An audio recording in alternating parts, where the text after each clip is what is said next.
मनोहर पारिकर जी ने जब quad join किया था, like he was the one who suggested we should be going aggressively with quad. तो ये साउंड सर्वेलेंस सिस्टम अंडमान तक लेके आए थे. इसकी वजह से क्या है, चाइना का एक भी सबमरीन शिप हमारी नॉलेज के बिना वहां से हिल ही नहीं सकता, मतलब वो एरिया ही क्रॉस नहीं कर सकता है. और unfortunately for China, every ship has to cross strait of Malacca and come in front of Andaman. नमस्कार. एक्सटर्नल अफेयर्स मिनिस्टर जयशंकर साहब, कल उन्होंने मीडिया में एक स्टेटमेंट दिया कि हम बुली नहीं हैं, हम किसी कंट्री पे हावी नहीं होना चाहते. अगर होना चाहते होते तो हम वैक्सीन क्यों देते, और क्या $4.5 बिलियन कोई और कंट्री दे सकता है? किसी और ने दिए हैं. सीधा इशारा चाइना पे और मालदीव्स पे. इसी में बात करने के लिए हमारे साथ लेविना जी, जो कि इंटरनेशनल अफेयर्स और डिफेंस की एनालिस्ट हैं और बहुत सारे आर्टिकल्स लिखते हैं, बहुत सारी मैगजीन्स पे लिखती है मैम. इनका बैकग्राउंड ही आर्मी से, इनके फादर आर्मी में थे और ये अक्रॉस द कंट्री, इन्होंने across the length and breadth of country रही हैं, क्योंकि इनके फादर आर्मी में थे, पोस्टिंग्स होती रहती थी. देश को इनसे बेहतर बहुत कम लोग जानते होंगे. मैम, बहुत बहुत स्वागत है आपका हमारे शो में. मैम, ये जो जयशंकर साहब ने बोला कि हम किसी को पैसा दे रहे हैं, किसी कंट्री को वैक्सीन दे रहे हैं, हम बुली नहीं करते, क्या मालदीव्स की सिचुएशन ऐसी है कि मालदीव्स इंडिया के खिलाफ हो चुका है, और अगर जो बिल्कुल खिलाफ हो चुका है तो इंडिया को क्या क्या डेंजर्स है इसमें?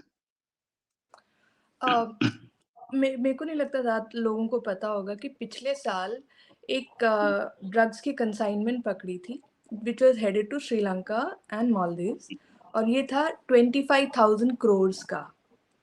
25,000 करोड़. आपको मैं मंगलयान का बजट बताती हूँ. It is what 450 crore, right? Yeah. And this consignment of drugs alone, which Indian Navy along with NCB they caught this, ये कुछ में पकड़ा था. This was 25,000 crores. And ये जो drugs smuggle करते हैं, ये जो area है, that area of Maldives, Sri-Lanka, ये एक drugs, narcotics, terrorism का एक area है. तो ये अगर हम यहाँ पे इसको पनप, if we let it grow, तो it will affect us. जैसे श्रीलंका में ईस्टर ब्लास्ट हुआ था, we know it is like a ticking bomb. अगर हम लोग कुछ करेंगे नहीं मालदीव्स को, और मालदीव्स का क्या है, ये 1200 आइलैंड्स हैं, तो lot of these islands are not occupied. And I remember long ago ISI had started dropping अपना मतलब पाकिस्तान के spy agency ISI had started dropping its roots in Maldives. In fact, it is believed कि ISI की वजह से Chinese got closer to Maldives, because ये जो narcotics terrorism, ये जो नेटवर्क है, एक तो ये ISI से ISI चलाती है. So they need such bases. Empty islands are good attraction for them, right?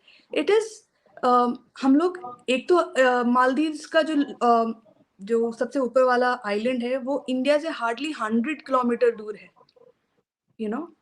तो मतलब it is very easy for them to come to the mainland India and carry out these activities. And Sri Lanka, Maldives, इन सब areas को हम लोग छोड़ नहीं सकते हैं. We cannot let these places not be under our control, because ये जो gangs हैं, जो ISI always uses proxies. वो अपने बंदों को तो directly Pakistanis नहीं होंगे, they use proxies within these islands, जिनको लेके वो ये ड्रग और वेपन्स स्मगल करते हैं.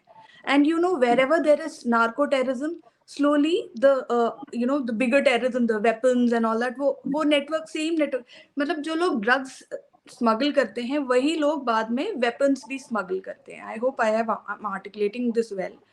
तो अगर ये जो ड्रग्स, जो 25,000 करोड़ की जो ड्रग का कंसाइनमेंट पकड़ा है, यही लोग at one point will be smuggling weapons also to the terrorist in southern part of India, to the terrorist in Sri Lanka, क्योंकि आईसिस ने अटैक किया था श्रीलंका में. दे आल्सो हैव एक ट्रेनिंग कैंप था उनका श्रीलंका में वहां पे.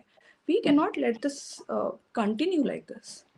Maldives is close to mainland. Yeah, and from ancient times, if you look, ancient times, कहते तो ये हैं कि मालदीव्स के जो लोग हैं, इनफैक्ट जो उनका ऊपर का जो आइलैंड्स है which is occupied by South Indians, in fact north east के, can you believe it, north east India से भी किंग्स जो एग्जाइल में जाते थे वो मालदीव्स में जाके सेटल करते थे. There is a story like that. So we have very close association.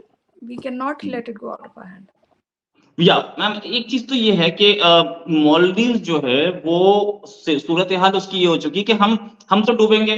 अच्छा, पाकिस्तान से जो दोस्ती करता है वो डूबता ही, इसमें कोई शक नहीं है. तो अच्छा, पाकिस्तान से अच्छी दोस्ती भी होती. अब मैं I can give you examples ma'am. Actually UAE से दोस्ती की तो वो ब्लैक लिस्ट में घुसा, टर्की से दोस्ती की वो ब्लैक लिस्ट में घुसा, मलेशिया से दोस्ती की, इकोनॉमी खराब हो गई.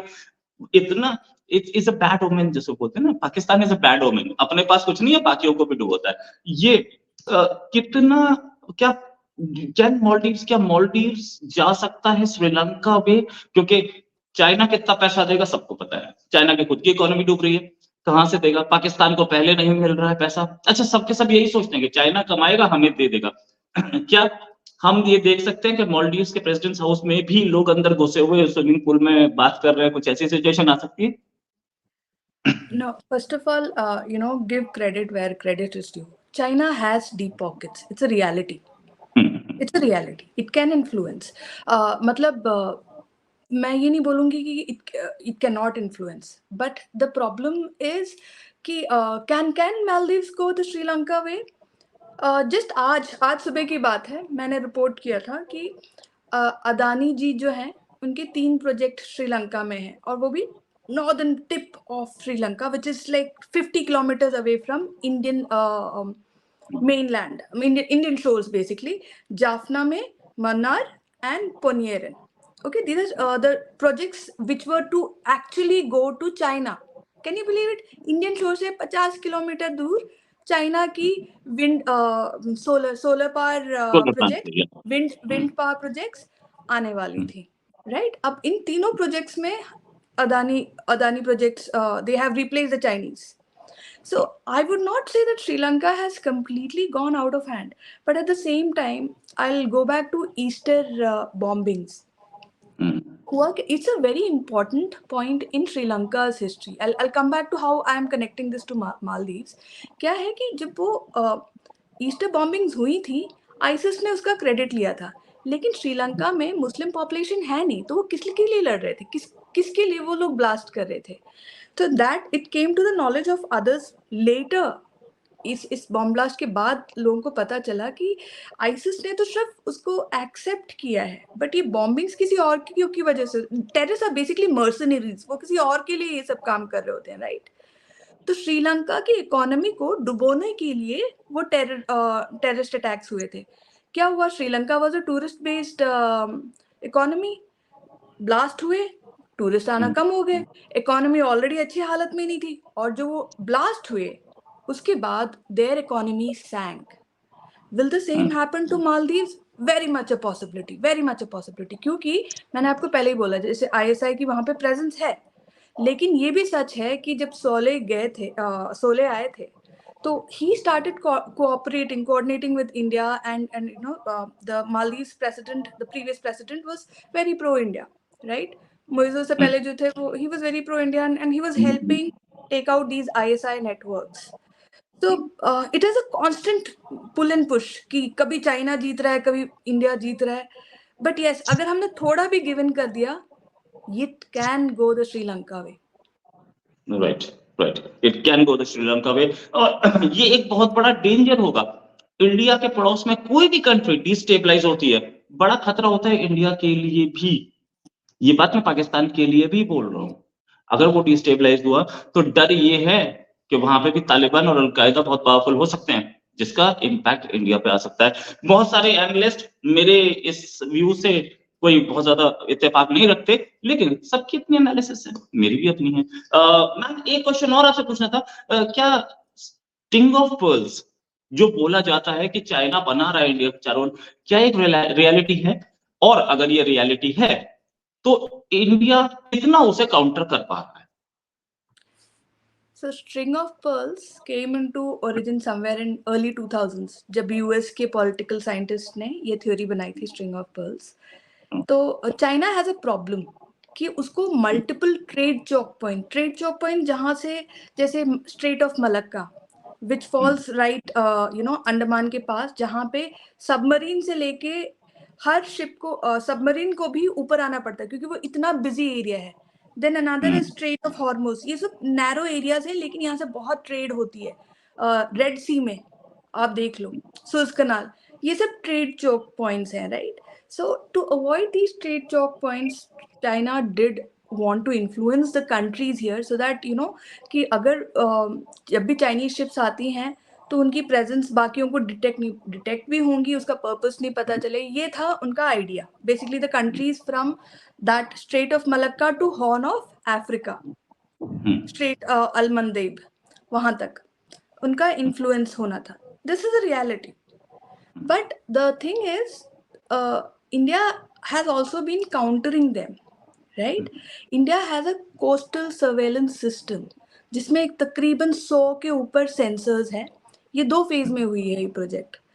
पहले फेज में आई थिंक अराउंड 46 सेंसर्स लगे थे, जिसमें से 36 सिर्फ इंडिया के शोर्स पे सेंसर्स थे, बाकी 10 सेंसर्स डिफरेंट कंट्रीज में थे। And these countries include countries like Malaysia, Cambodia, Myanmar, Bangladesh, Sri Lanka, Maldives, आगे और भी Seychelles and all that. Alright, अब हम सेकेंड फेज में एंटर कर चुके हैं। 2023 से हम लोग सेकेंड फेज में एंटर कर चुके हैं। In fact by now it will be functional also. अब हो गए हैं 100 sensors, right? And from what I know, some of the main sensors are in Maldives. Okay. So and India follows a Sagar policy. Sagar means safety and growth for all in the region.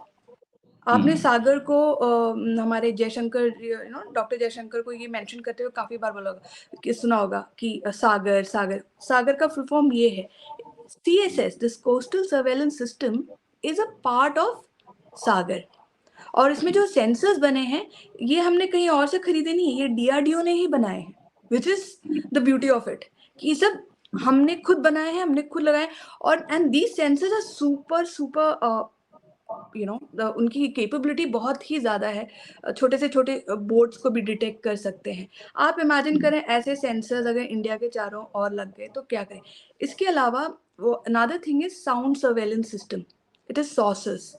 Originally sauces जो था Soviet submarines के लिए बना था और वो Japan, Korea, उस Philippines तक एक्सटेंड करता था।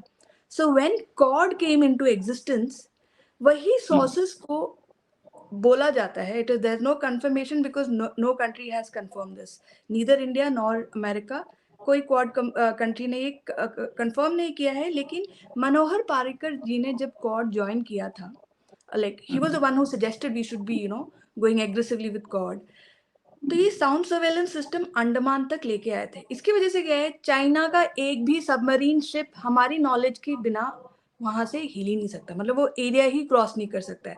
और unfortunately for China, every ship has to cross strait of Malacca and come in front of Andaman, Right. So Right. it's so beautiful. I think the fact that string of pearls is overrated. Our chaps have been doing superbly well.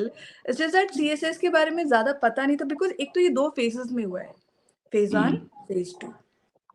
So I am super happy about it. You ask me, I'm super happy about how India has been installing, because 2023 तक ये completely functional हो गया. So once these things get functional, you don't get a confirmation.